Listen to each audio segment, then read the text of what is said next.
Masa SMP gue ya seunik itu. Akhirnya gue pindah. Setelah gue pindah SMA, tepatnya di Jakarta Pusat waktu itu ya, sekolah gue. Bokap nyokap gue juga akhirnya memutuskan untuk pindah rumah. Yang tadinya yang gue bilang itu di Tangerang, Ciledug ya, kita akhirnya pindah ke Jaksel, ke Daria.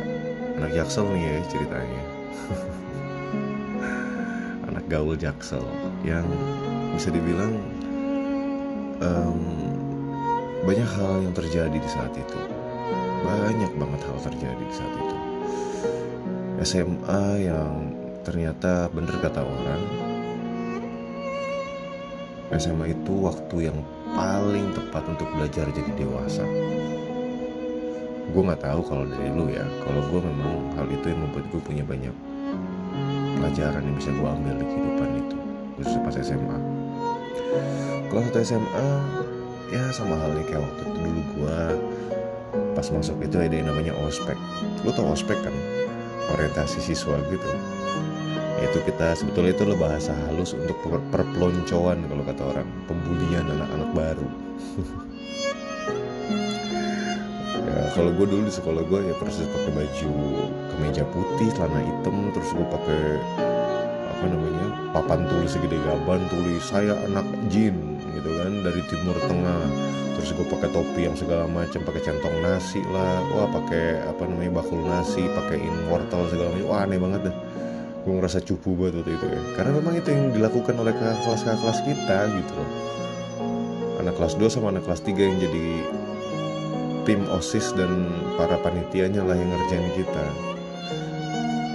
Tapi ya gue berpikir waktu itu sekolah itu memang wajib. Waktu itu gue sampai mikir, aduh gue malas banget ikut kayak gituan gitu ya. Kayak ngerasa harga diri tuh gak ada gunanya gitu. Kayak gitu diinjek-injek banget harga diri sama kakak kelas gitu. Setiap ketemu sama kelas, selamat pagi kak. Kalau kita nggak nyapa, wah kita dimarahin, dibully abis-abisan. Walaupun tidak ada pembulian secara fisik gitu loh, hanya verbal, tidak ada pemukulan, tidak ada kalau di sekolah gue dulu. Makanya gue mikir ya, bukan soal ini memperkuat seseorang itu jadi jauh lebih kuat secara mental atau gimana. Tapi kalau secara verbal, ya lo at least bisa bertahan gitu. Tapi kalau fisik kan semua orang punya batasan kan. Jadi waktu itu sekolah gue emang melarang untuk yang namanya fisik. Jadi jatuhnya supaya mental kita kuat dengan kakak kelas ini. Dan maksudnya kakak kelas gue itu cantik sih ceweknya. Jadi no lah gitu lah, kakak kelas yang bisa dibilang udah matang banget umurnya kan. Sekitar 18-19 tahun kan. Kebayang matangnya dibanding umur gue yang masih 16 imut-imut itu. Jadi lo kasih, ya bisa dibilang gue coba untuk bertahan, walaupun cuma 3 hari waktu itu. Selama masa ospek itu banyak hal yang terjadi. Ya salah satunya adalah banyak kakak kelas yang seneng sama gue karena gue tipikal orang yang nggak cuman manut ya, tapi gue melakukan sesuatunya dengan inovatif gitu loh. Disuruh ini gue malah lebih gitu. Gue nggak ngerti ya, emang tipikal gue gitu kali ya. Dan tipikal orang yang selalu nggak pernah nyari masalah sama orang. Jadi gue selalu berteman dengan mereka, jadi ya mereka temenan sama gue. Bahkan gue punya teman kakak kelas bahkan waktu gue SMA. Salah satu SMA yang bilang terlalu dewasa. Gue udah bilang cara berpikir gue terlalu dewasa, tapi gue waktu itu belum sadar gitu. Jadi yang gue pikirin adalah apapun yang gue lakuin, ya setidaknya gue bisa bikin survive dulu gue selama gue di sekolah. Ya alhamdulillahnya selama gue sekolah di kelas 1, ya gue tetap ranking. Walaupun gue sebetulnya gak pernah belajar dari dulu ya, dari SD SMP itu gue gak pernah belajar. Dibilang cerdas juga gue bilang gue gak cerdas amat kok. Cuman gue adalah tipikal orang yang selalu memperhatikan dari gestur. Jadi contoh misalnya lu diajarin sama guru sejarah gitu ya, misalkan kapan kemerdekaan Indonesia gitu ya, 17 Agustus 1945. Jadi pada saat dia nulis seperti itu, gue inget gesturnya dia, gue inget fisiknya dia ketika dia lagi tulis. Guru gue itu lagi nulis pertanyaannya jawaban itu.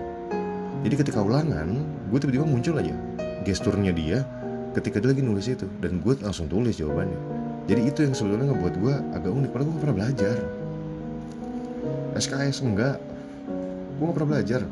Nyokap gue suruh gue belajar, bokap gue suruh gue belajar. Setiap dia masuk kamar dia ngeliat gue belajar pakai buku pelajaran, tapi dalamnya komik bro.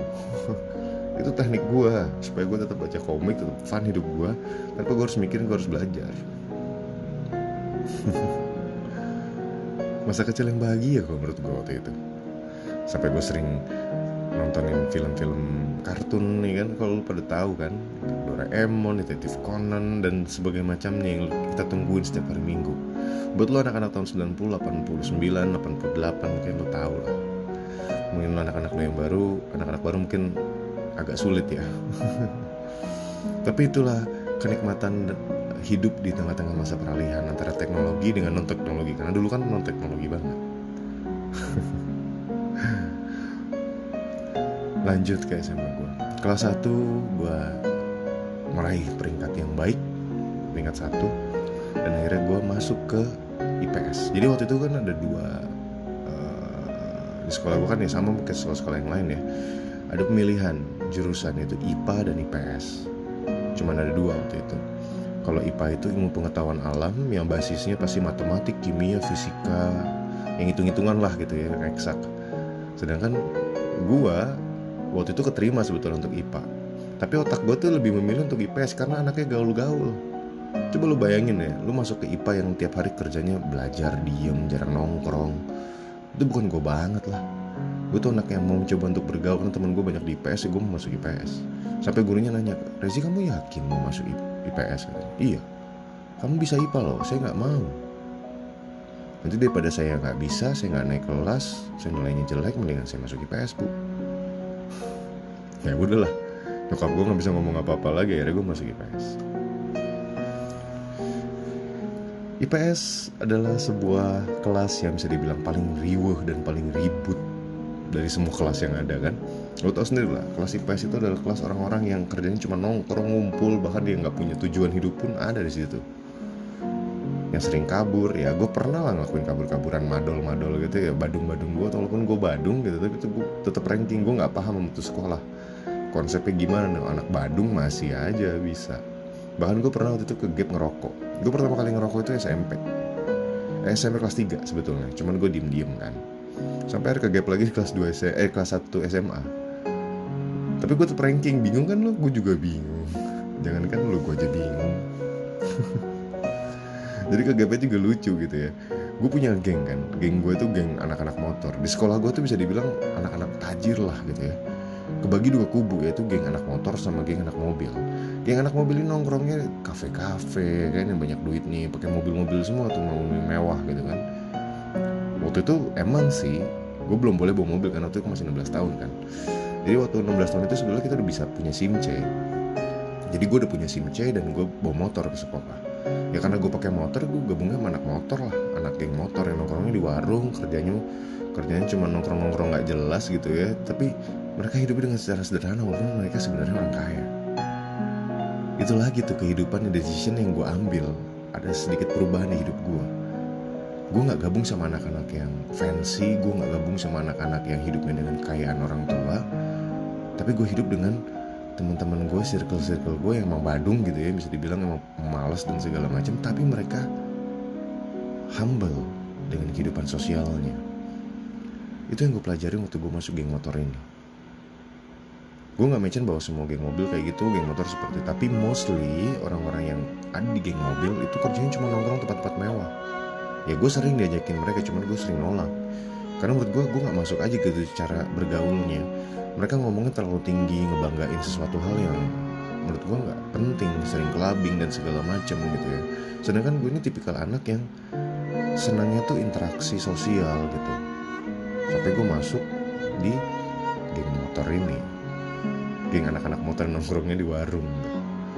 Sering kejar-kejaran sama guru, karena kan guru nge-gap tempatnya. Wah kita sampai cari pindah-pindah tempat nongkrong, tempat ngumpul yang paling aman lah. Lucu lah waktu itu, waktu SMA kelas 1. Bahkan waktu itu juga, jadi di sekolah gue itu kan diapit sama 2 sekolah negeri yang sering banget tawuran. Gue di Jakarta yang sering banget gitu ya, tawuran SMA 6 sama SMA 70 tuh. Itu sering banget tawuran. Permasalahannya kalau mereka tawurannya di jalan umum dan segala macam ya mungkin bukan urusan kita, tapi mereka sering banget taruhan di belakang sekolah kita. Walaupun kita nggak kena imbasnya secara langsung, tapi ya kita sebagai seorang murid, anak-anak dari sekolah ini kita ngerasa keganggu lah. Lu ribut-ribut aja di sana gitu, jangan ribut di sekolah kita gitu. Akhirnya terbentuklah sebuah grup namanya Kamsis atau keamanan siswa. Nah, keamanan siswa ini tugasnya adalah menghalau orang-orang, anak-anak yang pada mau tawuran supaya mereka nggak tawuran tempat kita. Jadi mereka ini perkumpulan orang-orang yang bisa dibilang jago-jagonya berantem lah di sekolah. Dan gue termasuk salah satunya. Tapi ingat, ini bukan soal tawurannya, bukan kita ribut gimana-gimana, enggak. Bahkan keamanan siswa ini bisa dibilang salah satu praktek underground di sekolah gue. Jadi kita dikumpulin ke sebuah tempat gitu ya, di sebuah lapangan gitu, dan kita ditantang 1 lawan 1 dulu. Boleh mukul apapun asal jangan mukul muka, jangan mukul kemaluan, dan jangan sampai bikin mereka berbekas. Jadi kita berantem bener-bener purely 1 lawan 1. Dan yang menang itu officially jadi keamanan siswa. Kebetulan waktu itu kan gue pernah dari SMP kan gue udah karate ya. Kebetulan ban gue di karate juga ban coklat. Gue stop tuh waktu itu karena gue ngerasa udah capek gitu ya. Ya gue berhasil jadi keamanan siswa karena gue menang dengan karate gue dulu. Nah itulah masa-masa gue waktu SMP kelas 1, dimana masa yang bisa dibilang suram, mengenal tentang pertemanan, circle-circle yang unik-unik. Ya itu waktu gue SMA kelas 1 sorry. Tapi di dalam circle gue ada circle lagi. Di luar circle gue yang sering nongkrong itu, gue punya circle lagi 5 orang. Di circle gue ini adalah circle anak-anak yang ya bisa bilang suka hangout ke mall, suka jalan-jalan, sering nongkrong juga. Cuman circle ini lebih seneng membuat hal random gitu ya. Mungkin dari SMA gue udah mulai random sih. Gak ngerti gimana gue bisa join sama mereka, tapi mereka jadi sering ngumpul sama gue. Mereka paling sering datang ke rumah gue, mereka sering jemput gue, kita nongkrong kemana sampai kita nginap di villa, di puncak rame-rame. Berlima inilah.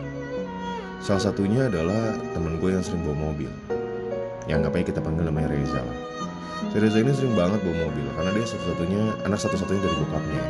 Ya nyokapnya udah gak ada, dia tinggal hidup berdua sama bokapnya doang. Dan bokapnya ini bisa dibilang kaya, pengusaha, plus dia juga tamatan UI kan, pengusaha, tamatan UI, terus bisa dibilang ya semua hartanya dikasih ke buat si Reza ini lah. Mereka tinggal berdua doang. Dan Reza ini jadi teman kita karena ya dia adalah orang paling kaya awalnya kan, dan nyambung aja gitu, circle frekuensinya nyambung. Pertemanan circle yang bisa dibilang sangat unik karena dari berbagai macam latar belakang yang berbeda, ditambah lagi 5 orang ini nih, termasuk gue ya, itu ya punya kerendaman yang sama. Kalau nongkrong tuh yang penting nongkrong aja, dan kita tipikal orang yang punya pikiran iseng-iseng gitu loh. Kita gak pernah ngejailin orang, tapi kita suka bikin sesuatu hal tentang kelompok kita gitu. Nanti gue akan ceritain untuk nextnya. Circle pertemanan.